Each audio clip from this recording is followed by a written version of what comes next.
Unfortunately, in 2010 and 11, Queensland was struck by Cyclone Yassi, which affected 70% of the state and devastated many thousands of communities. The then Premier Anna Bligh of Queensland actually said, can we use GIVIT as a way to actually connect people who have items to people in need? The website got 1.8 million hits in 10 days. And that's when I first realised, in a disaster, when people see the images on television of people being devastated, they really open up their hearts and generosity just absolutely flows.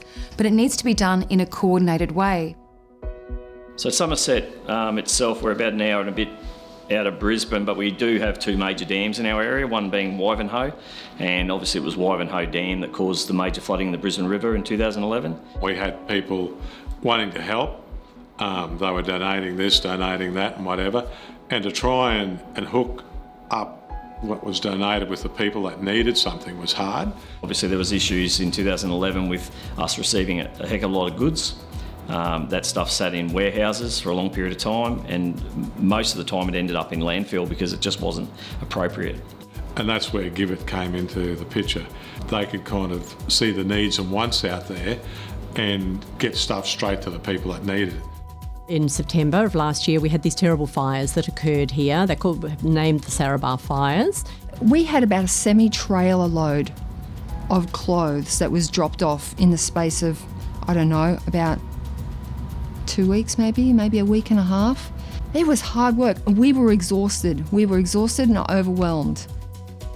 One of the great things about GIVIT is that it's not a specific set of goods or services that they're able to offer. They are very much able to tailor those needs to the requirements of the community. And I know there's some examples during Tropical Cyclone Debbie around food packages and parcels and things like that.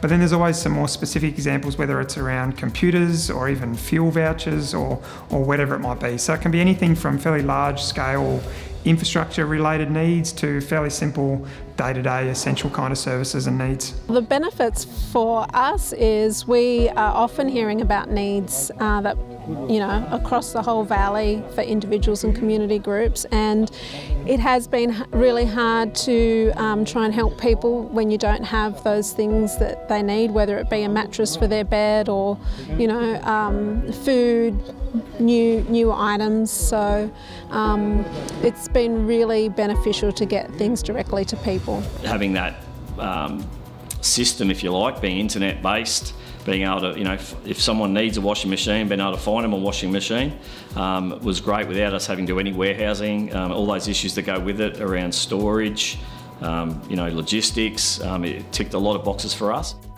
We have a lot of experience supporting communities following disasters. So GIVIT has quickly become a really important partner for government, both state and federal and local, in advising on how to manage donations. We're talking donations of goods, of services, of money. We've had a formal agreement in place with GIVIT since about 2014, and part of that formal agreement is about GIVIT taking a lead role in coordinating all of the donations of goods and services on behalf of Logan City Council during disaster events. They really make it seamless and easy, and the thing that I love is there's no waste. People say what they need and GIVIT directly come back and say, yep, we've got someone who can provide that or can provide funding towards that.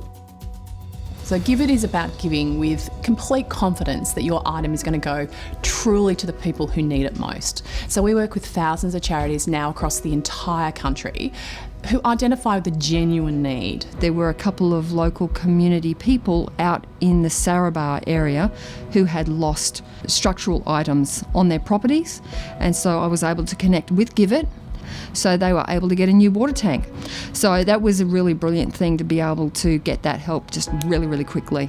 They like to support the local community, so when they do offer stuff, they try and make sure that whatever they do provide to us, we source it locally if possible, and it does help sort of stimulate the local economy as well. And certainly I know some of our local businesses were happy with that. There's lots of projects, ideas that people come up with that they go, this is what our community needs. Being able to say, hey, we've got a resource in GIVIT that will be able to help you source that is fantastic.